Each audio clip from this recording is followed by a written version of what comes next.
In digital Marathi, जनतेच्या हक्काचं व्यासपीठ। आगामी उल्हासनगर महापालिका निवडणुकीत वंचित बहुजन आघाडी सर्व 78 जागेंवर उमेदवार उतरवणार असल्याची घोषणा करण्यात आली आहे। हा निर्णय वंचित बहुजन आघाडीच्या कार्यकर्ता मेळाव्यात घेण्यात आला असून या मेळाव्यात जिल्हा प्रवक्ता सोनू पवार यांनी अधिकृत घोषणा केली। उल्हासनगर महापालिकेत एकूण 20 पॅनल असून प्रत्येकी 4 नगरसेवक असणार आहेत। दलित मतदारसंख्येचा मोठा प्रभाव लक्षात घेता या निवडणुकीत वंचित बहुजन आघाडीला चांगले यश मिळेल असा विश्वास पक्षाच्या पदाधिकाऱ्यांनी व्यक्त केला। पक्षाचे नेते प्रकाश आंबेडकर यांचे उल्हासनगर शहरावर विशेष प्रेम असून आगामी निवडणुकीत वंचित बहुजन आघाडी आपली संघटनात्मक ताकद आणि जनाधार दाखवून देईल असा निर्धार या मेळाव्यात करण्यात आला।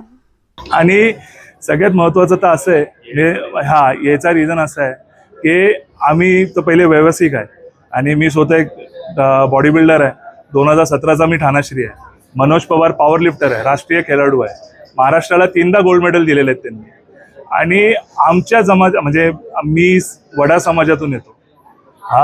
आजच्या तारखेला बघायला गेलं तर आम्ही पैशा पाण्याने व्यवस्थित आहे। आता आमच्यासारखा व्यक्ती काय विचार केला असता की बाबा बीजेपी मध्ये जाईन, शिवसेना जाईन, म्हणजे सत्ताधारी पक्षामध्ये जाईन। पण माणसाला ही अक्कल नाही आहे, समज नाही आहे की बाबासाहेबांनी जी आम्हाला हक्क दिले माणूस म्हणून जगायची, ती विसरून चालणार नाहीये। पण आमचे जे ओबीसी समाज आहे ते विसरलेत। त्यांना वाटतं की आम्ही ओपनमध्येच मोडतो आणि सर्व काय म्हणजे हे हिंदू हिंदू हिंदू करून आज हे वातावरण पूर्णपणे बदलून टाकलेलं आहे। पण माणसांनाही अक्कल नाहीये। हे जे विश्व आता जे मध्ये एक आमच्या समाजाचा एका सोमनाथ सूर्यवंशीच्या नावाच्या माणसाची एक गोष्ट घडली, त्याचा पोलीस कस्टडीमध्ये मर्डर झाला आणि त्याच्यामध्ये म्हणजे फडणवीस साहेबांनी भर सभेमध्ये जाहीर सांगितलं की त्याला फक्त श्वासाच्या कारणामुळे तो मरण पावला।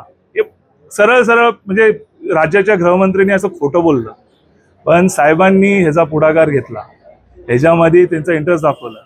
आज 70 पोलीसवाले तिथे निलंबित झाले आणि वडा समाजाला तिथे न्याय भेटला। आमच्या समाजाला वाली नाही, आमच्या समाजाला स्टेज पण कोण देत नाही, कारण सगळं बितरलेला समाज आहे वडा समाज। पण साहेबांनी त्यांच्या सावलीमध्ये घेतलं। आज आमचा ते एक आवाज आहे सगळ्यांमध्ये आणि त्यांनाच बघून म्हणजे माझ्यासोबत आमचे जे वडा समाजाचे हजारे कार्यकर्त्यांनी सगळ्यांनी सोबत प्रवेश घेतला होता साहेबांच्या हाताखाली काम करण्यासाठी आणि त्याच्यावरतीच विश्वास ठेवून साहेबांनी जे मायक्रो कास्टचे माणसं आहेत त्यांना एक प्रॉपर स्टेज भेटावं, त्या कारणाने आम्हाला ही जबाबदारी सोपवली आहे आणि येणाऱ्या काळामध्ये आम्ही त्याच्यावरती पूर्णपणे खरे उतरू। धन्यवाद।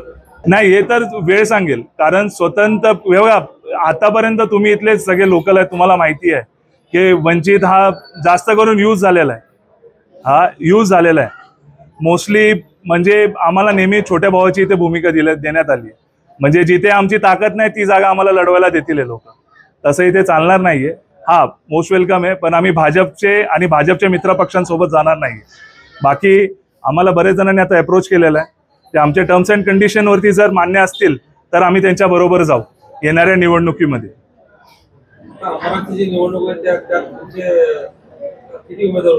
आम्ही सगळी जागा लढवतोय। अंबरनाथच्या येणाऱ्या निवडणुकीमध्ये आम्ही सगळी जागा लढवत आहे। त्याच्यासाठी एकेका प्रभागामध्ये आणि एकेका वॉर्डमध्ये कमीत कमी आमच्याकडे 10 तरी अर्ज आलेले। ते चाललंय आमचं नगराध्यक्ष पदासाठी। आम्ही आमच्या एका वरिष्ठ कार्यकर्त्यांना पूर्ण आमचा पाठबळ देऊ आणि आमची पूर्ण ताकद लावू आणि त्यांना निवडून आणण्याचा पूर्ण प्रयत्न करू।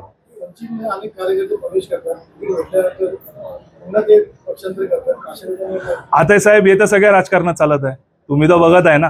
शिंदेमध्ये आणि भाजपमध्ये जे आज त्यांच्या ताटाला ताट लावून बसलेले असतील, उद्या कुठेतरी भलतीकडे निघून जातात। स्टार्टिंगला शिंदे साहेबांचा जोर होता, सगळे त्यांच्या पक्षात प्रवेश करत होते। आज तिथला जोर कमी झाला आणि भाजपच्या ह्याच्यामध्ये सगळेजण जायला लागले, मोठे मोठे नाव। उबाटाची पण तीच परिस्थिती आहे। पण वंचितचा कार्यकर्ता बिकाऊ नाहीये साहेब, वंचितचा कार्यकर्ता बिकाऊ नाहीये, तो विकला जाणार। आम्ही गरीब आहे, जसं आता माले साहेब बोलले आम्ही गरीब आहोत, पण आम्ही बिकाऊ नाहीये। ही एक गोष्ट आहे की आम्ही लढू मरू पण वंचित मध्येच राहू। हा नंबर पॅनल नंबर 18 मध्ये मागच्या निवडणुकीत वंचित एक उमेदवार निवडून आला होता। यावेळेस तुम्ही या वार्डमध्ये काय तुमची रणनीती राहणार? वंचितची हा बालेकिल्ला आहे, इथं मनुवाद्यांना जागा भेटली आता, हे मनुवाद्यांचं घर झालंय 18चा पॅनल, आणि इथून आम्ही या मनुवाद्यांना पळून काढणार. हा बाली किल्ला जसा पहिले आंबेडकरी समाजासाठी होता, जे आंबेडकरांना मानणारे आहेत, आम्ही स्वतः आहे, भले मी ओबीसी समाजामधून येत असेल पण मी कट्टर आंबेडकरी समाजाला मानणारा व्यक्ती आहे. माझा जन्म इथला आहे. आम्ही हे मनुवादी जे आहेत इथे सगळ्यांना पळून काढणार आणि हा बाली किल्ला परत पहिल्यासारखा करणार. इथं निळ्याशिवाय कुठला फडकला जाणार नाही, झेंडा हाच फडकणार इकडे.